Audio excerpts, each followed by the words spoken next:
8살짜리 아이가 동생 둘을 데리고 철문 앞에 서 있었습니다. 새엄마는 잠깐이라고 했습니다. 그 잠깐이 10년이 됐습니다. 나중에 알았습니다.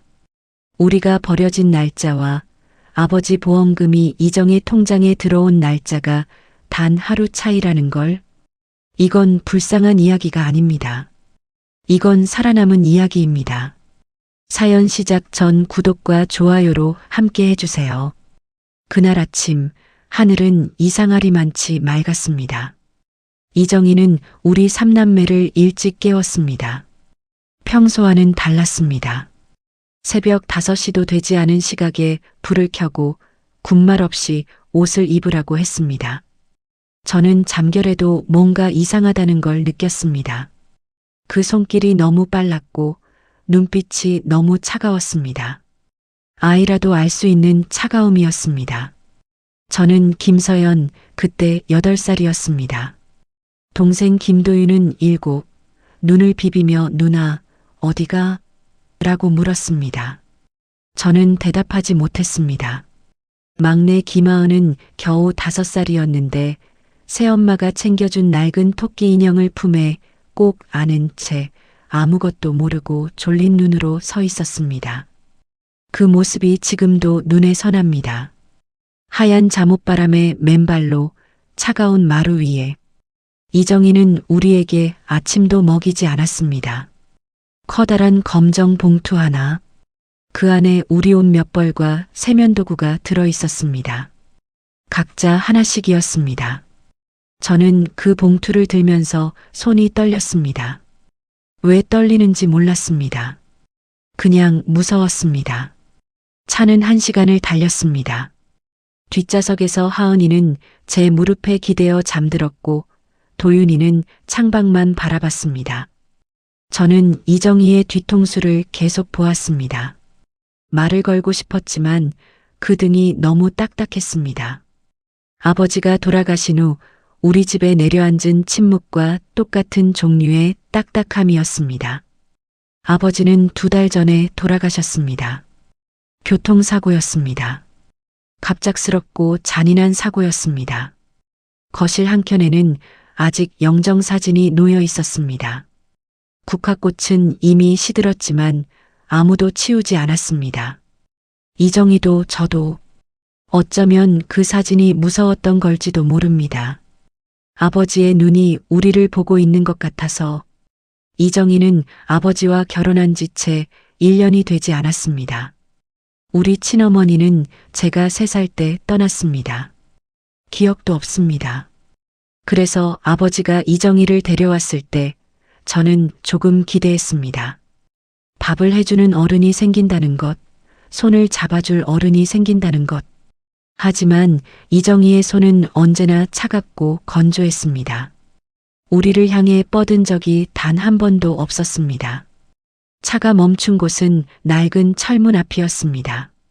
성심아동 보호시설이라는 글자가 페인트가 벗겨진 채로 붙어 있었습니다. 철문 너머로 작은 운동장이 보였고 미끄럼틀 하나가 녹슬어 있었습니다. 아무도 타고 있지 않았습니다. 이정희가 차에서 내렸습니다. 우리도 내렸습니다. 그는 봉투를 우리 손에 하나씩 쥐어주었습니다. 그리고 철문을 두드렸습니다. 잠시 후 중년의 여자 선생님이 나왔고 이정희와 몇 마디를 나눴습니다. 저는 들으려 했지만 바람 소리에 묻혔습니다. 아니, 사실은 듣기 싫었는지도 모릅니다. 이정희가 돌아섰습니다. 잠깐 맡기는 거야. 그 말 한마디였습니다. 뒤돌아보지 않았습니다. 구두 굽소리가 멀어졌고 차 문이 닫혔고 엔진 소리가 사라졌습니다. 먼지가 조금 일었다가 가라앉았습니다. 그리고 세상이 조용해졌습니다. 하은이가 새엄마 어디가? 라고 물었습니다. 저는 대답하지 못했습니다. 철문이 닫혔습니다.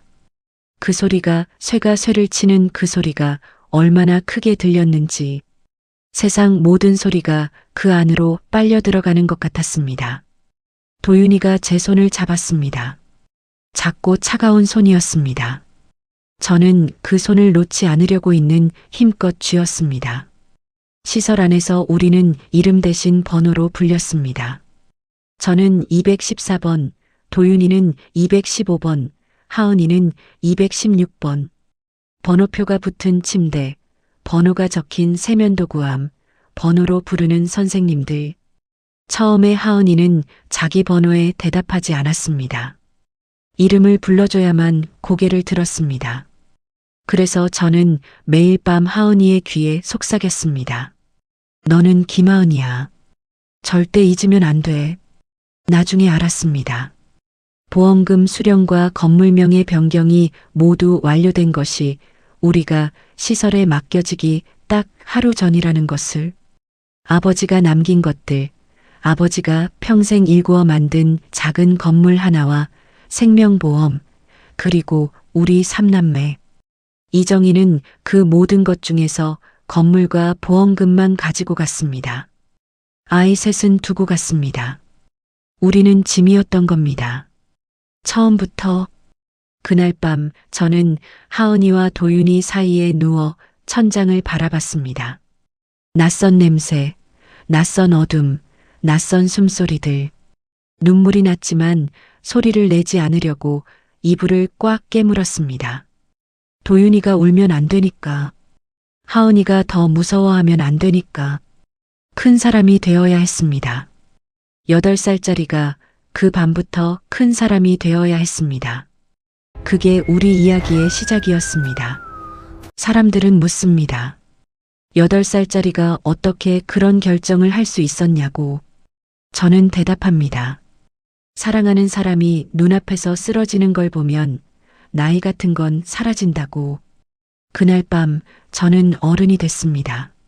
선택의 여지가 없었습니다. 고아원은 지옥이었습니다. 처음에는 몰랐습니다. 시설이라는 곳이 원래 이런 건가 싶었습니다.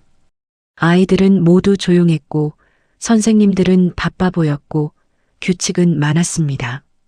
저는 그 안에서 눈치를 익히는데 집중했습니다.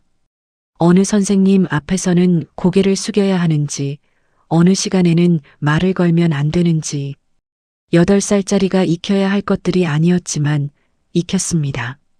최태식 원장은 한 달에 2번쯤 시설에 나타났습니다. 그가 나타나는 날에는 반드시 외부 손님이 함께였습니다. 정장을 입은 어른들, 카메라를 든 사람들. 그런 날만 유독 식판에 반찬이 2가지가 됐습니다. 아이들은 영문도 모르고 맛있다며 허겁지겁 먹었고 카메라 플래시가 터졌습니다. 사진 속 아이들은 웃고 있었습니다. 밥이 맛있어서가 아니라 그냥 밥이 있어서. 손님들이 돌아가면 다음날 다시 김치 한 접시였습니다. 최태식이 모는 차는 검은 외제차였습니다. 한 번은 담장 틈으로 그 차가 주차되는 걸 봤습니다. 도윤이가 옆에서 저 차 엄청 비싸 보인다고 했습니다. 저는 아무 말도 하지 않았습니다. 그때 저는 이미 알고 있었습니다. 후원금이 어디로 가는지를. 우리 밥상을 보면 알 수 있었습니다. 겨울이 왔습니다. 난방은 늘 부족했습니다. 아이들은 2~3명씩 붙어 자는 게 당연한 일이 됐습니다. 저는 매일 밤 하은이와 도윤이 사이에 끼어 온기를 나눴습니다. 하은이는 점점 작아지는 것 같았습니다. 밥을 잘 먹지 못했습니다. 김치가 맵다고, 국이 쓰다고. 5살짜리 입맛에 맞는 음식이 없었습니다. 저는 제 밥을 덜어 하은이 앞에 놓기 시작했습니다. 도윤이도 마찬가지였습니다. 말하지 않아도 우리는 알았습니다. 서연이 밥을 덜면 도윤이도 덜었고 그렇게 모인 밥으로 하은이를 먹였습니다. 그래도 하은이는 자꾸 기침을 했습니다. 밤마다 이불 속에서 작은 어깨가 들썩거렸습니다. 선생님들에게 말했습니다. 하은이가 자꾸 기침해요. 많이 아픈 것 같아요. 돌아온 말은 이랬습니다. 다들 그래. 겨울이라 그런 거야. 며칠 있으면 나아지지 않았습니다. 하은이는 점점 밥을 더 안 먹었고 얼굴은 더 하얘졌습니다. 눈밑이 거뭇해졌고 걸을 때 자꾸 비틀거렸습니다. 저는 매일 밤 이마를 짚어봤습니다. 뜨거웠습니다. 아니, 어떤 날은 너무 차가웠습니다. 그게 더 무서웠습니다. 그리고 그날이 왔습니다. 점심 식사 시간이었습니다. 아이들이 줄을 서서 식판을 받는 시간. 하은이가 제 손을 잡고 서 있었습니다. 평소보다 더 꽉 쥐었습니다. 저는 조금 이상하다고 생각했지만 줄이 밀려서 앞을 보고 있었습니다. 그 순간 손에서 힘이 빠졌습니다. 고개를 돌렸을 때 하은이는 이미 바닥에 쓰러져 있었습니다. 식판이 떨어지는 소리, 국물이 번지는 소리, 아이들이 물러서는 소리. 저는 그 소리들이 슬로우 모션처럼 느껴지던 걸 기억합니다. 하은이 곁에 무릎을 꿇고 앉았습니다. 하은아, 하은아. 대답이 없었습니다. 눈을 떴지만 초점이 없었습니다. 입술이 파랬습니다. 어른들이 달려왔고 하은이는 실려나갔습니다. 저는 뒤를 쫓으려 했지만 선생님이 막았습니다. 넌 여기 있어. 그 말이 제 발을 붙잡았습니다. 하은이는 저녁이 되어서야 돌아왔습니다. 수액을 맞고 약을 처방받고 왔다고 했습니다. 영양실조와 감기가 겹쳤다고 선생님은 담담하게 말했습니다. 마치 흔한 일인 것처럼. 어쩌면 이 시설에서는 정말 흔한 일이었는지도 모릅니다. 저는 그날 밤 잠들지 않았습니다.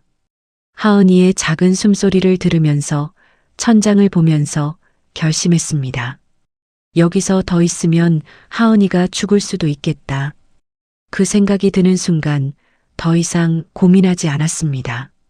나가야 합니다. 어디로 가야 할지 몰랐습니다. 아는 사람도 없었습니다. 돈도 없었습니다. 하지만 그런 것들은 그 다음 문제였습니다. 일단 나가야 했습니다. 여기 있으면 안 됐습니다. 도윤이를 깨웠습니다. 도윤아, 우리 나가자. 도윤이는 눈을 비비며 저를 봤습니다. 한참을 봤습니다. 그리고 물었습니다. 어디로? 저는 솔직하게 말했습니다. 몰라. 그냥 여기서 나가야 해. 도윤이는 고개를 끄덕였습니다. 그 애는 항상 그랬습니다. 제가 결정하면 따라왔습니다. 믿어줬습니다. 그 믿음이 때로는 짐처럼 무거웠지만 그날 밤은 그 믿음이 저를 일으켜 세웠습니다. 눈이 내리고 있었습니다.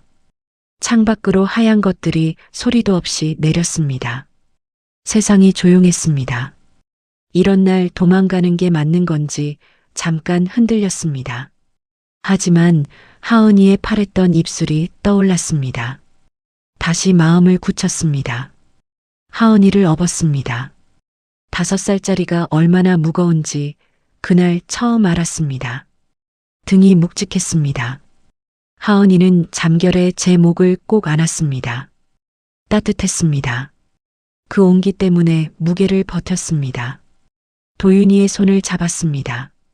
담장은 높았습니다. 혼자라면 못 넘었을 겁니다. 도윤이가 먼저 올라가 손을 내밀었고 저는 하은이를 등에 업은 채 발을 디뎠습니다. 담장 위에서 잠깐 멈췄습니다. 아래는 어둡고 눈이 쌓여 있었습니다. 뛰어내렸습니다. 발이 눈 속에 푹 빠졌습니다. 하은이가 잠에서 깨 누나? 라고 작게 불렀습니다. 응, 나야. 괜찮아라고 말했습니다. 도윤이가 옆에 착지했습니다. 우리 셋은 잠시 그 자리에 서서 숨을 골랐습니다. 눈은 계속 내렸습니다. 8살 아이의 어깨 위에 가족이 올라가 있었습니다. 무거웠습니다. 하지만 걸었습니다. 어디로 가는지 몰랐지만 걸었습니다. 눈길을 헤치며 셋이서 앞으로. 그게 우리의 탈출이었습니다. 인생을 바꾼 건 거창한 것이 아니었습니다. 연설도 아니었고 돈도 아니었고 기적도 아니었습니다. 뚝배기 하나였습니다. 하얀 김이 오르는 돼지곰탕 한 그릇. 그걸 건네준 손 하나. 세상이 다 나를 버렸다고 생각한 날 밤, 그 국물이 저한테 말했습니다. 너는 살아도 된다고. 얼마나 걸었는지 모릅니다. 눈은 그칠 줄 몰랐고, 발은 오래전에 감각을 잃었습니다. 하은이는 제 등에서 가끔 기침을 했고, 도윤이는 아무 말 없이 제 곁을 지켰습니다. 가로등이 드문드문 있었습니다. 그 불빛 아래서만 잠깐씩 발을 확인했습니다. 눈 속에 제대로 디디고 있는지, 어디로 가야 하는지는 여전히 몰랐습니다. 그냥 걸었습니다.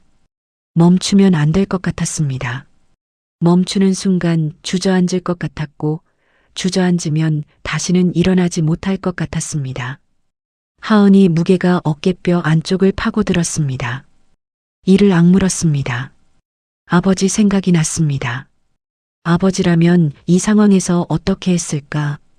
아버지는 늘 말했습니다. 모르면 일단 걸어라. 걷다 보면 길이 나온다고. 그 말을 믿었습니다. 믿을 것이 그것밖에 없었으니까요. 골목을 돌았을 때였습니다. 불빛이 보였습니다. 가게 불이었습니다. 그 시각에 불이 켜진 가게가 있다는 것 자체가 이상했습니다. 새벽이 가까운 시간이었으니까요. 하지만 분명히 불이 켜져 있었고 유리창 너머로 뿌연 김이 피어오르는 게 보였습니다. 발이 저절로 그쪽으로 향했습니다. 간판은 낡았습니다. 박만수 돼지곰탕이라는 글씨가 세월에 발에 있었습니다. 문 앞에 서서 망설였습니다. 돈이 없었습니다. 들어가도 아무것도 살 수 없었습니다. 그냥 따뜻한 곳에서 잠깐만 쉬다 나올 수 있을까? 그것도 안 될 것 같았습니다. 그냥 서 있었습니다. 유리창에 하은이 얼굴이 비쳤습니다. 잠든 얼굴이었는데도 찡그려 있었습니다. 문이 열렸습니다. 안에서였습니다. 60대쯤 되어 보이는 남자가 서 있었습니다. 크지도 작지도 않은 키, 기름때가 밴 앞치마, 소금과 후추가 섞인 것 같은 머리카락, 눈이 작았습니다. 그 작은 눈으로 우리 셋을 한번 훑었습니다. 위에서 아래로, 아래에서 위로. 아무 말도 하지 않았습니다. 저는 뭔가 말해야 한다고 생각했습니다. 설명을 해야 한다고. 우리가 왜 이 새벽에 여기 있는지, 하은이가 왜 제 등에 엎여 있는지, 어디서 왔는지. 하지만 입이 열리지 않았습니다. 추위 때문인지, 두려움 때문인지, 너무 오래 참았던 것들이 목에 걸려 있어서인지, 남자가 옆으로 비켜섰습니다. 들어오라는 뜻이었습니다. 가게 안은 따뜻했습니다. 아니, 따뜻하다는 말로는 부족했습니다. 몸이 녹는 것 같았습니다. 뼛속까지 얼었다고 생각하지 못했는데 그 온기 속에 들어서는 순간 그제야 내가 얼마나 추웠는지 알았습니다. 도윤이가 제 손을 꼭 쥐었습니다. 남자는 우리를 구석자리에 앉혔습니다. 하은이를 제 무릎에 눕히고 도윤이는 옆에 붙어 앉았습니다. 남자는 다시 주방으로 들어갔습니다. 무엇을 묻지도 설명을 요구하지도 않았습니다. 그냥 들어갔습니다. 가게 안은 텅 비어 있었습니다.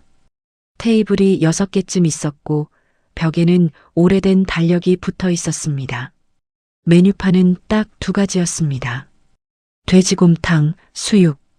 다른 것은 없었습니다. 가게 한쪽에 커다란 솥이 있었고 그 솥에서 흰 김이 쉬지 않고 올라왔습니다. 그 김이 천장 쪽으로 퍼져나갔습니다. 냄새가 났습니다. 깊고 진한 냄새였습니다. 뼈를 오래 고운 냄새. 그 냄새를 맡는 순간 배가 고프다는 걸 처음으로 느꼈습니다. 그때까지는 무섭고 추운 게 전부여서 배고픈 줄도 몰랐습니다.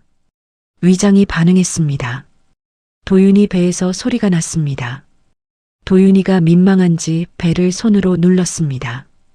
잠시 후 남자가 나왔습니다. 뚝배기 3개를 쟁반에 올려 가져왔습니다. 하얀 국물이 가득하고 그 위로 김이 피어올랐습니다. 깍두기 한 종지, 파 한 종지. 그게 전부였습니다. 남자는 상을 내려놓고 숟가락을 하나씩 놓았습니다. 그리고 하은이를 보더니 잠깐 주방으로 다시 들어갔다가 작은 그릇 하나를 더 가져왔습니다. 국물만 따로 떠낸 그릇이었습니다. 건더기를 빼고 좀 더 식힌 것 같았습니다. 아이가 먹기 좋게. 저는 그 그릇을 보면서 뭔가가 눈 뒤를 뜨겁게 만드는 걸 느꼈습니다. 울면 안 된다고 생각했습니다. 도윤이 앞에서, 하은이 앞에서 울면 안 됐습니다. 입술을 깨물었습니다. 국물을 한 숟가락 떴습니다. 짜지 않았습니다. 싱겁지도 않았습니다. 뭐라고 설명해야 할지 모를 맛이었습니다. 뜨거운 것이 목을 타고 내려갔고 그 온기가 가슴 한복판에 퍼졌습니다. 위장으로, 손끝으로, 발끝으로 살아야겠다는 맛이었습니다. 그 말밖에 없었습니다. 지금도 그 맛을 다른 말로 설명할 수가 없습니다. 하은이를 깨워 국물을 먹였습니다. 처음에는 잘 안 넘기다가 두 숟가락쯤 지나자 스스로 입을 벌렸습니다. 도윤이는 말없이 먹었습니다. 빠르지도 느리지도 않게 그냥 꾸준히. 저는 먹으면서 울었습니다. 소리는 내지 않았습니다. 숟가락을 들고 국물을 마시고 눈물이 흘렀습니다. 훔치지도 않았습니다. 어차피 눈물인지 콧물인지 구분도 안 됐습니다. 그냥 흘렀습니다. 오늘 하루 있었던 일들이, 하은이가 쓰러지던 순간이, 담장을 넘던 순간이, 눈길을 걷던 시간이 전부 그 국물 속으로 녹아드는 것 같았습니다. 박만수 사장님은 우리를 바라보지 않았습니다. 주방에서 뭔가를 닦고 솥을 확인하고 행주를 빨았습니다. 우리가 우는지 웃는지 쳐다보지 않았습니다. 그게 오히려 고마웠습니다. 뭘 물어봤다면, 불쌍하다는 눈으로 봤다면 저는 아마 그 자리에서 무너졌을 겁니다. 밥을 다 먹었을 때 하은이가 처음으로 웃었습니다. 이유도 없이, 그냥 따뜻해서인지 배가 불러서인지 작은 입꼬리가 올라갔습니다.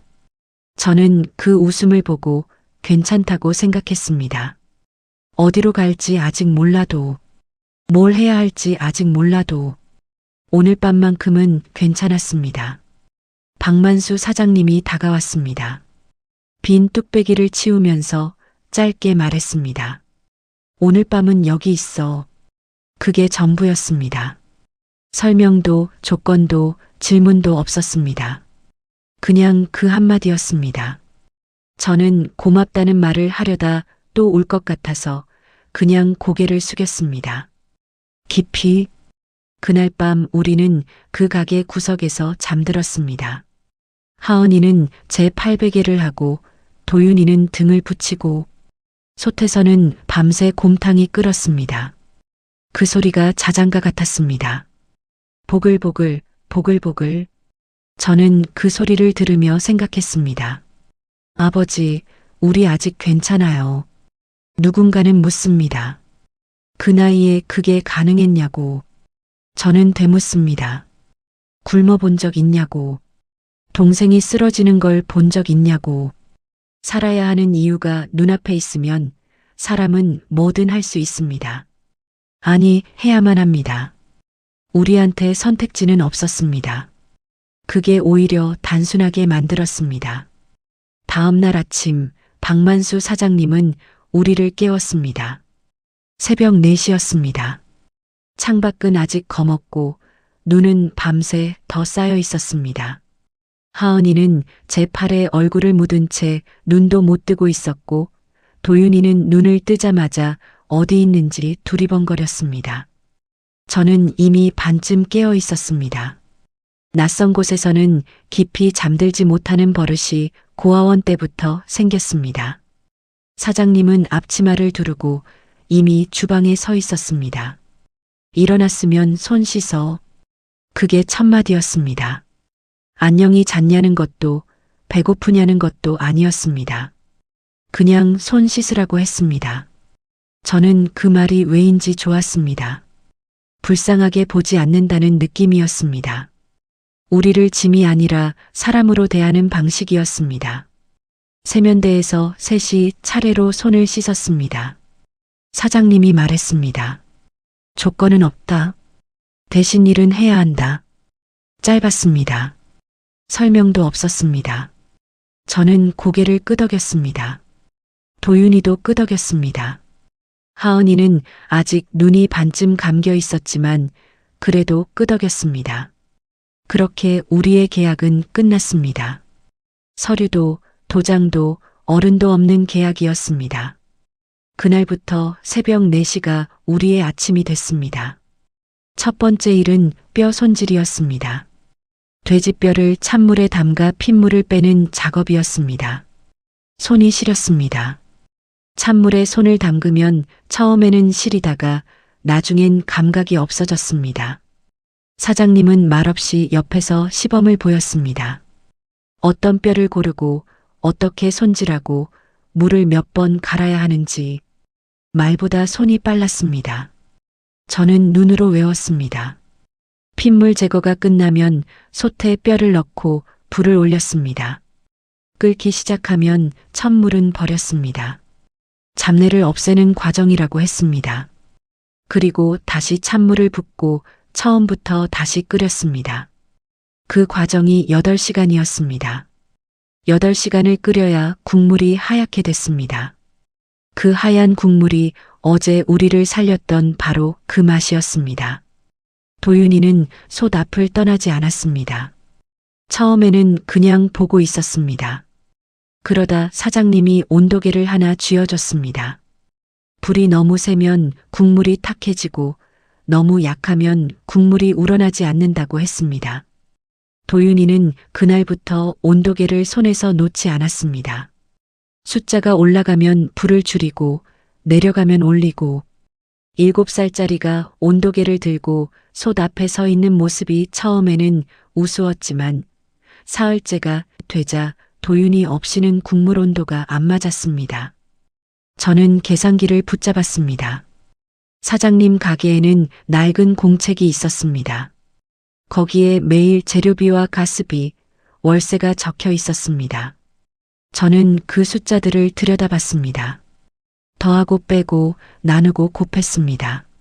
학교를 제대로 다닌 적이 없었지만 숫자는 이상하게 두렵지 않았습니다. 아버지가 가끔 주판을 가르쳐 줬습니다. 그 기억이 손가락에 남아 있었는지도 모릅니다. 재료비, 가스비, 월세, 그리고 우리 셋밥값, 하루에 몇 그릇을 팔아야 남는지 계산했습니다. 사장님이 옆에서 틀린 숫자를 고쳐줬습니다. 말없이 손가락으로 숫자를 짚었습니다. 저는 다시 계산했습니다. 맞으면 사장님이 자리를 떴습니다. 그게 칭찬이었습니다. 하은이는 전단지를 돌렸습니다. 처음에 사장님이 동네 전단지 뭉치를 내밀었을 때 하은이가 선뜻 받아들었습니다. 저는 말리려 했습니다. 너무 어리다고, 추운데 밖에 나가면 또 아프다고. 그런데 하은이가 저를 봤습니다. 괜찮다는 눈이었습니다. 5살이 그런 눈을 할 수 있다는 게 신기했습니다. 아니, 신기하기보다 마음이 아팠습니다. 하은이는 두꺼운 외투를 입고 골목을 돌아다녔습니다. 전단지를 한 장씩 우편함에 넣었습니다. 어떤 집 앞에서는 할머니가 나와서 어머, 어린 게 혼자 다니냐고 물었다고 했습니다. 하은이가 뭐라고 대답했냐고 물었더니 일하는 거예요 라고 했다고 했습니다. 저는 웃었습니다. 오랜만에 웃는 것 같았습니다. 하루 판매 목표는 120그릇이었습니다. 처음 며칠은 80그릇도 안 됐습니다. 사장님은 표정이 없었습니다. 실망했는지 괜찮은지 알 수 없었습니다. 저는 더 조급해졌습니다. 전단지를 더 돌려야 하나, 국물 맛을 바꿔야 하나. 사장님에게 물었더니 짧게 말했습니다. 맛은 건드리지 마. 기다려. 기다렸습니다. 2주가 지나자 단골이 생겼습니다. 아침 일찍 오는 공사장 아저씨들, 점심에 오는 시장 상인들, 그들이 또 다른 사람을 데려왔습니다.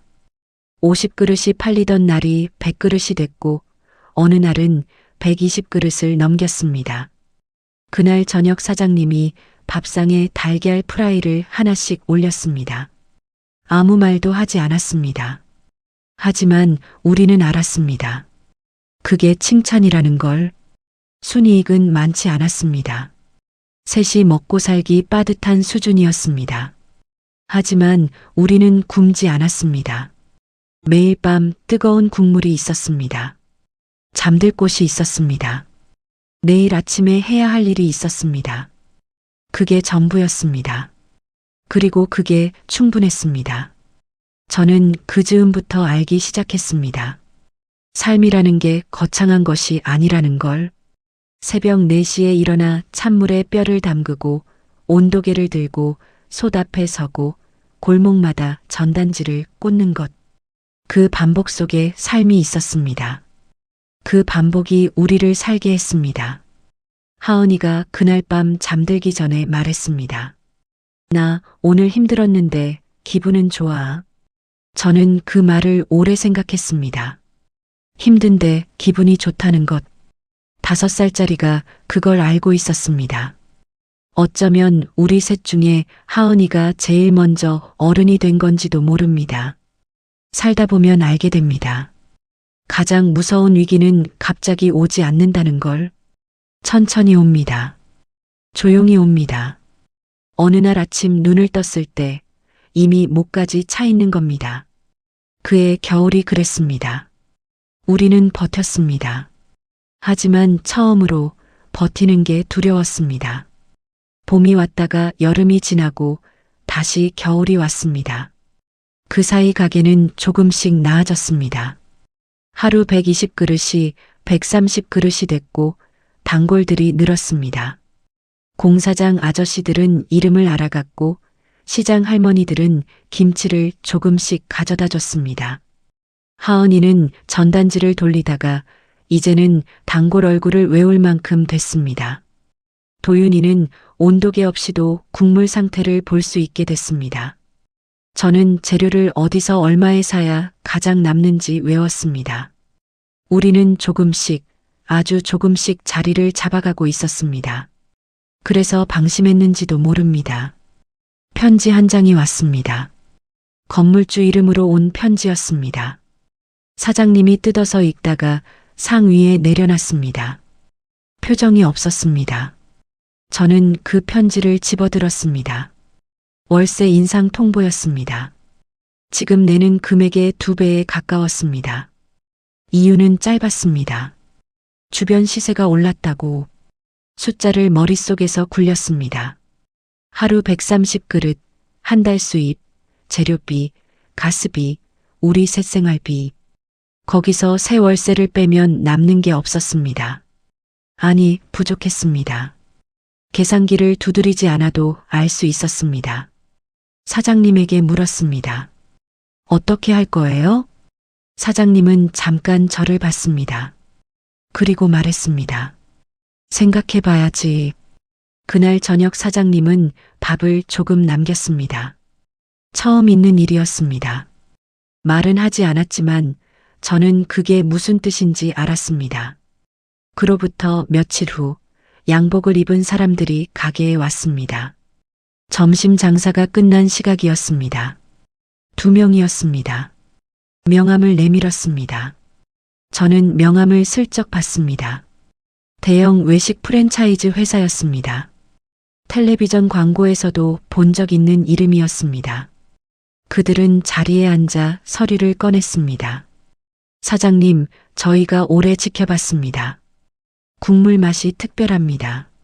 레시피만 넘겨주시면 됩니다. 전국 매장에 박만수 곰탕 이름을 그대로 쓰겠습니다. 계약금은 오늘 드릴 수 있습니다. 금액을 말했습니다.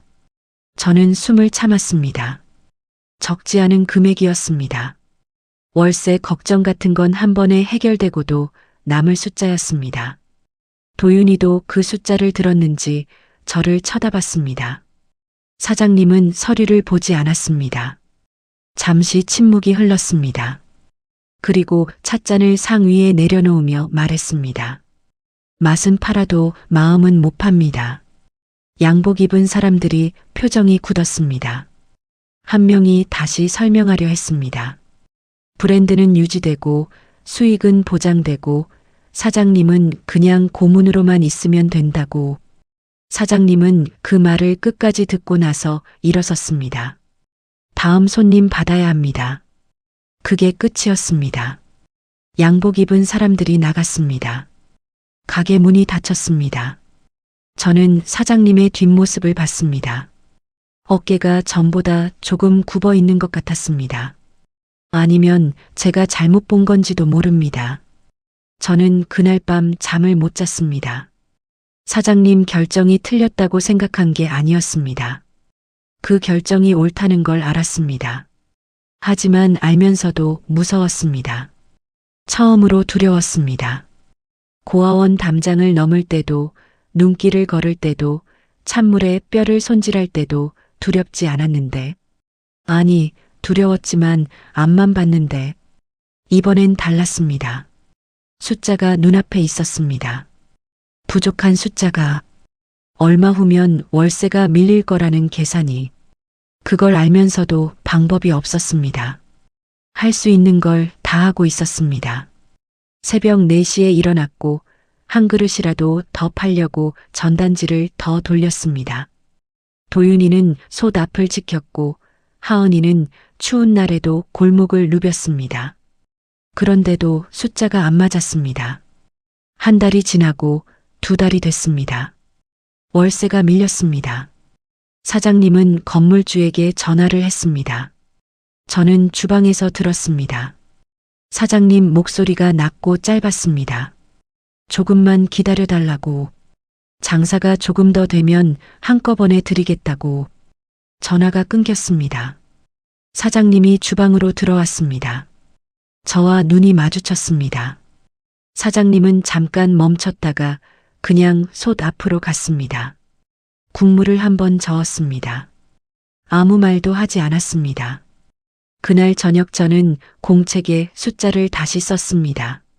줄일 수 있는 것, 늘릴 수 있는 것, 재료비를 더 줄일 수 있는지, 가스불을 더 효율적으로 쓸 수 있는지, 팔 수 있는 시간을 늘릴 수 있는지, 한 줄 한 줄 적으면서 눈물이 났습니다.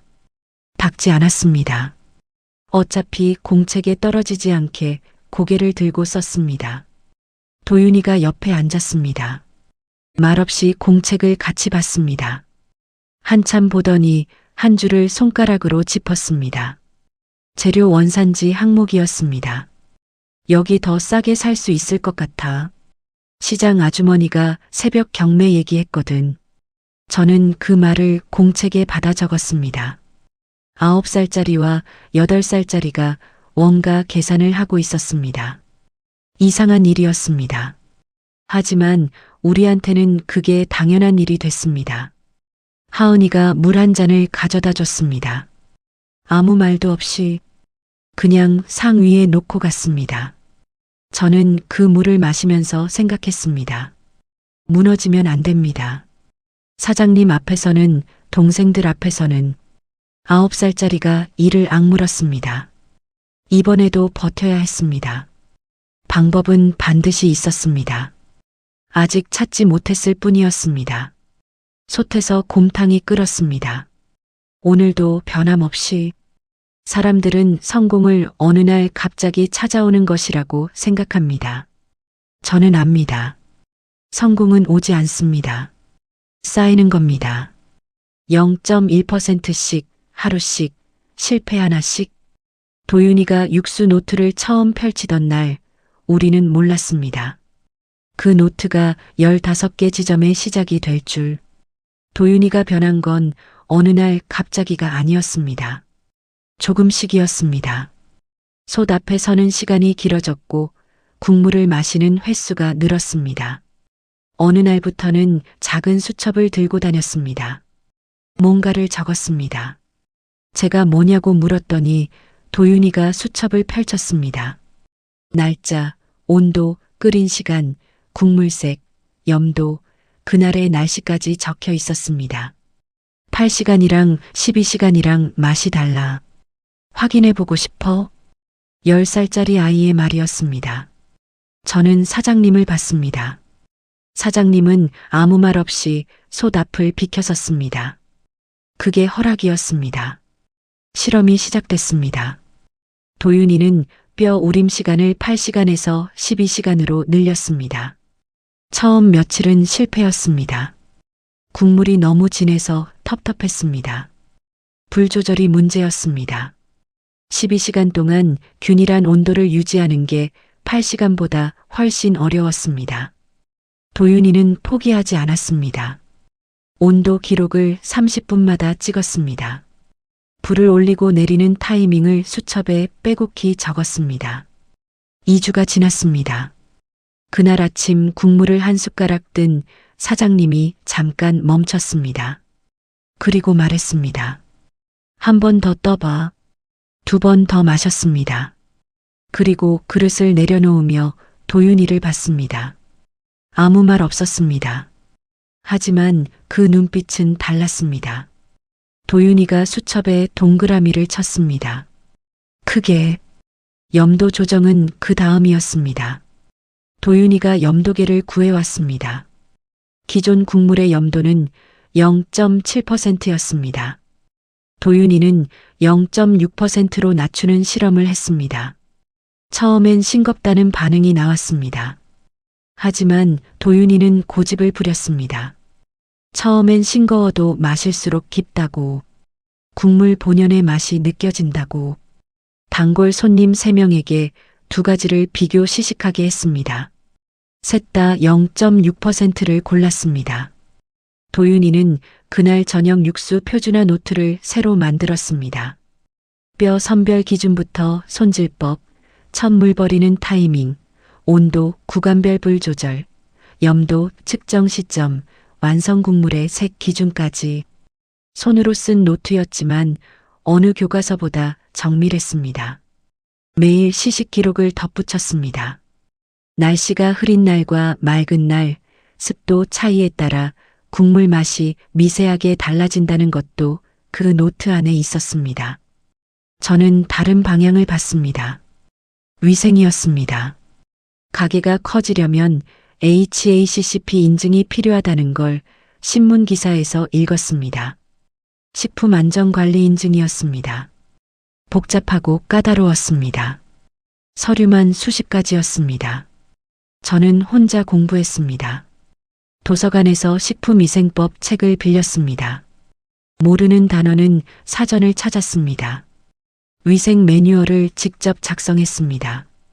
손 씻는 순서부터 재료 보관 온도, 조리도구 소독 주기, 직원 건강 체크 항목까지 60페이지가 됐습니다. 10살짜리가 쓴 위생 매뉴얼이었습니다.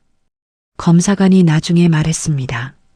이 정도 문서는 웬만한 업체도 못 만든다고 인증을 받았습니다. 그 무렵 하은이가 일을 시작했습니다. 온라인 리뷰였습니다.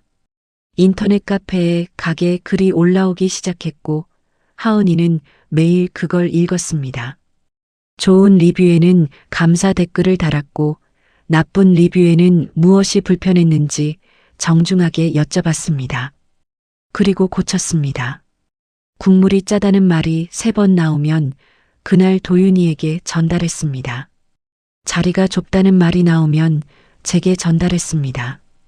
단골 손님을 직접 인터뷰하기 시작한 것도 하은이였습니다. 이 집 국물이 왜 좋으세요? 라고 물었습니다. 손님들은 처음엔 어린애가 왜 이런 걸 묻냐는 눈으로 봤지만 금방 말문을 열었습니다. 어릴 때 어머니가 끓여주던 맛이라고, 속이 안 좋을 때 생각나는 맛이라고. 하은이는 그 말들을 적었습니다. 그게 나중에 가게 소개 문구가 됐습니다. 지역 방송이 왔습니다. 제보를 받고 온 기자였습니다. 3남매가 고아원을 나와 곰탕집을 돕는다는 이야기가 동네에 퍼졌던 모양이었습니다. 기사 제목이 나왔습니다. 고아 3남매의 눈물 곰탕. 저는 그 제목이 마음에 걸렸습니다. 불쌍하게 보이는 게 싫었습니다. 하지만 사장님이 말했습니다. 사실이면 부끄러울 게 없다. 방송이 나간 다음 날 가게 앞에 줄이 생겼습니다. 그 해가 지나기 전에 첫 가맹점이 열렸습니다. 3년 뒤 15개 지점이 됐습니다. 월 매출이 12억 원을 넘었습니다. 숫자가 믿기지 않았습니다. 제가 그 공책에 적던 숫자들, 재료비 몇만 원을 아끼려 밤을 새우던 그 숫자들과 같은 단위가 아니었습니다. 하은이는 해외 바이어 앞에 앉아 있었습니다. 영어로 계약서를 읽었습니다. 조항 하나하나를 짚으며 수정을 요청했습니다. 통역 없이 전단지를 돌리던 그 5살짜리가 혼자 영어책을 빌려 독학했고 계약서 앞에서 흔들리지 않았습니다. 저는 그 모습을 회의실 밖에서 봤습니다. 울지 않으려 했습니다. 아버지 생각이 났습니다. 그리고 이정의 생각도 났습니다. 우리를 철문 앞에 두고 돌아서던 그 뒷모습. 그때 우리는 짐이었습니다. 버려도 되는 것들이었습니다. 지금 우리는 15개 지점의 이유였습니다. 실패는 끝이 아닙니다. 방향입니다. 일본에서 문이 닫혔을 때 저는 처음엔 몰랐습니다. 그 닫힌 문이 우리를 더 넓은 곳으로 밀어낼 거라는 걸. 그리고 세상이 우리를 알게 된 날 저는 카메라 앞에서 처음으로 모든 걸 말했습니다. 떨렸습니다. 하지만 말해야 했습니다. 우리가 살아남았다는 걸 세상이 알아야 했습니다. 마이너스. 일본 진출을 결정한 건 제가 15살 때였습니다. 도쿄에 한식붐이 일고 있다는 기사를 읽었습니다. 시장 조사를 했습니다. 현지 한식당 매출 자료를 구했고 일본 소비자들의 식습관 데이터를 분석했습니다. 숫자는 좋아 보였습니다. 자신이 있었습니다. 틀렸습니다. 매장을 열고 2달이 지나도 빈 테이블이 더 많았습니다. 현지 반응은 냉정했습니다. 국물이 너무 진하다. 기름기가 많다. 한국인 입맛에 맞춰진 맛이다. 리뷰가 쌓였습니다. 좋지 않은 것들이. 저는 매일 밤 그 리뷰들을 읽었습니다. 밑줄을 그었습니다. 도윤이를 불렀습니다. 레시피 바꿔야 해. 도윤이는 제 말을 끝까지 듣더니 노트를 펼쳤습니다. 이미 생각하고 있었던 것 같았습니다. 일본 현지 국물 요리들을 조사한 흔적이 있었습니다. 라멘, 샤브샤브, 오뎅 국물. 공통점을 찾았습니다. 담백하고 깔끔했습니다. 기름이 적었습니다. 뒷맛이 가벼웠습니다. 도윤이는 그날부터 다시 솥 앞에 섰습니다. 기름기 제거가 핵심이었습니다. 끓인 국물을 식혀 굳은 기름층을 걷어냈습니다. 한 번이 아니라 2번, 3번. 그리고 다시 끓였습니다.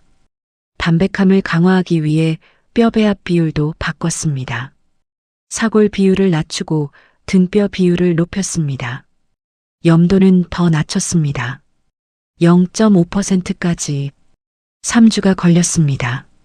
완성된 국물을 현지 일본인 지인들에게 내놨습니다. 한 명이 그릇을 비우더니 말했습니다. 한 그릇 더요. 도윤이가 수첩에 동그라미를 쳤습니다. 크게 2번. 매장 매출이 올라갔습니다. 천천히 하지만 분명하게. 그 무렵 하은이로부터 연락이 왔습니다.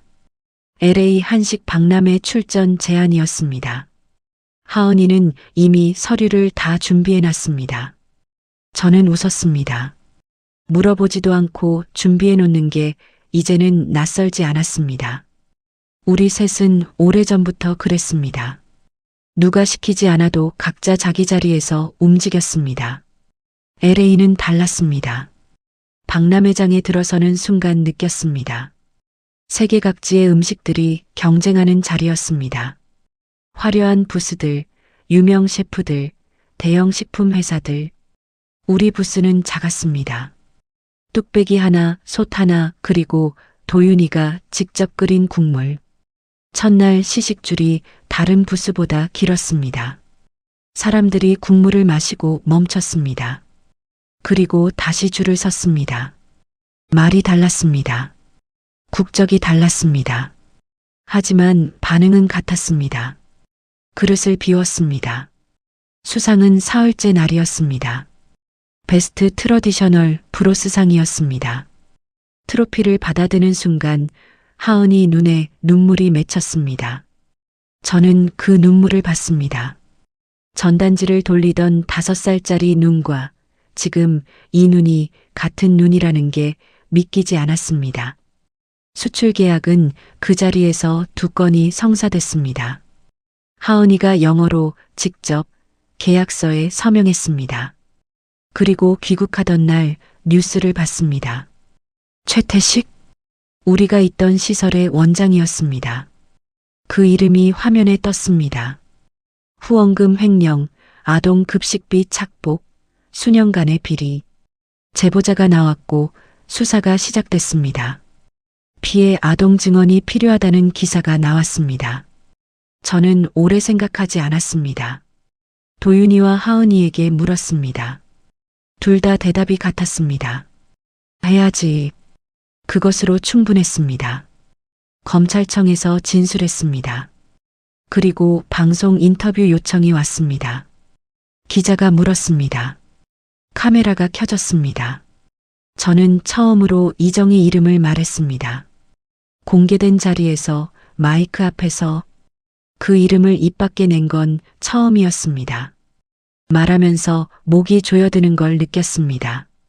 8살의 제가 철문 앞에 서 있던 그 아이가 눈앞에 보이는 것 같았습니다. 검정 봉투를 들고 새엄마 차가 멀어지는 걸 보던 그 아이.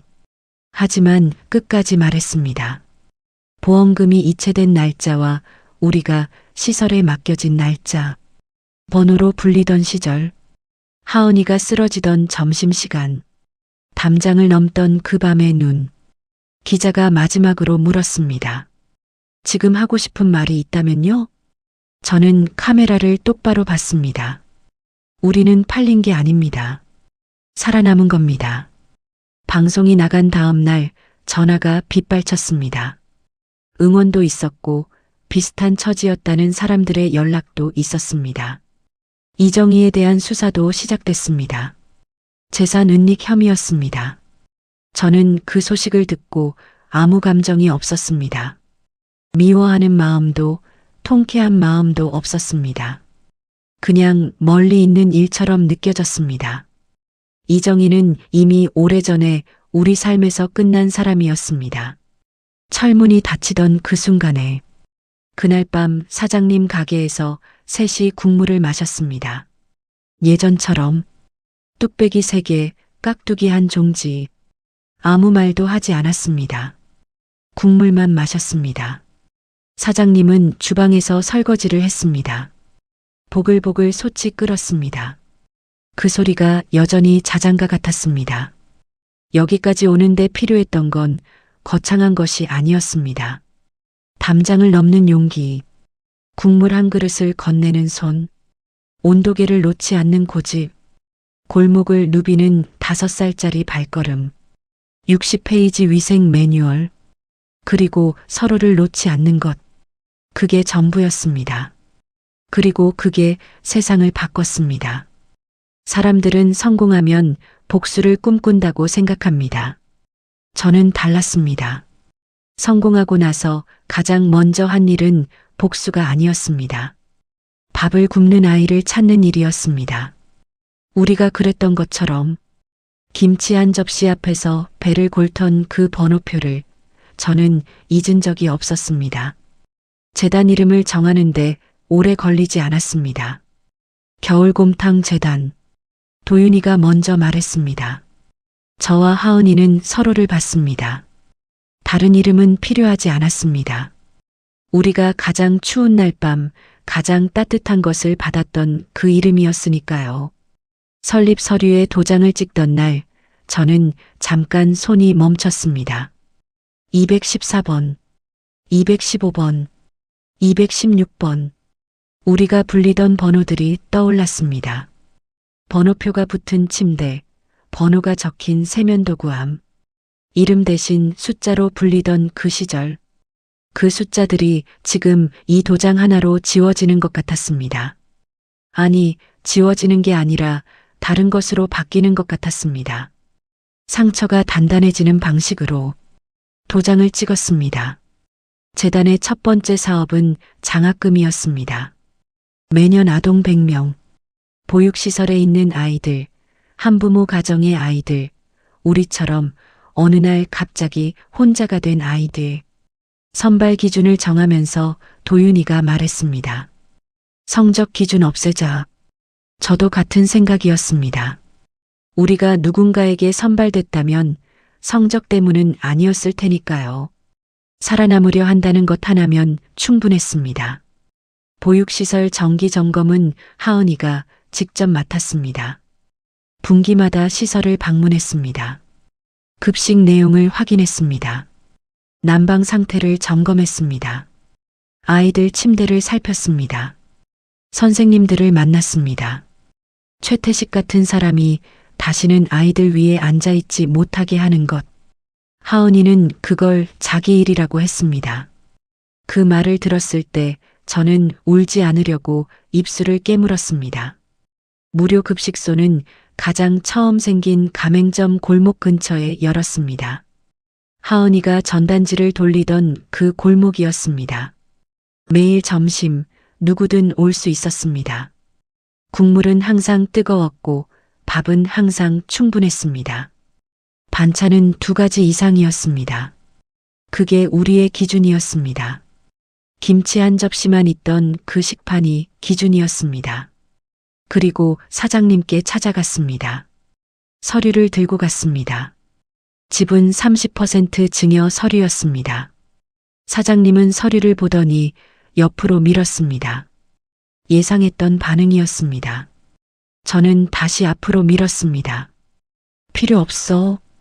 받으셔야 해요. 나는 그런 거 바라고 한 게 아니야. 저도 압니다. 사장님이 저를 봤습니다. 오래 봤습니다. 그 작은 눈이 그날 밤과 똑같았습니다. 눈 속에서 우리를 봤을 때, 말없이 문을 열어줬을 때, 그 눈이었습니다. 저는 말했습니다. 아버지니까요. 사장님이 아무 말도 하지 않았습니다. 시선을 창밖으로 돌렸습니다. 한참이 지났습니다. 솥이 끓었습니다. 보글보글, 보글보글. 그 소리가 대답 같았습니다. 사장님은 그날 서류에 도장을 찍지 않았습니다. 일주일 후에 찍었습니다. 아무 말 없이 서류를 들고 제 앞에 나타났습니다. 도장이 찍혀 있었습니다. 그리고 말했습니다. 밥 먹어. 저는 웃었습니다. 네, 하고 앉았습니다. 이정의 소식이 들어온 건 그 즈음이었습니다. 사업 실패였습니다. 아버지에게서 가져간 건물을 담보로 사업을 벌였다가 전부 날렸다고 했습니다. 재산이 남지 않았다고 했습니다. 연락이 왔습니다. 처음엔 문자였고 다음엔 전화였습니다. 저는 받지 않았습니다. 도윤이가 물었습니다. 어떻게 할 거냐고.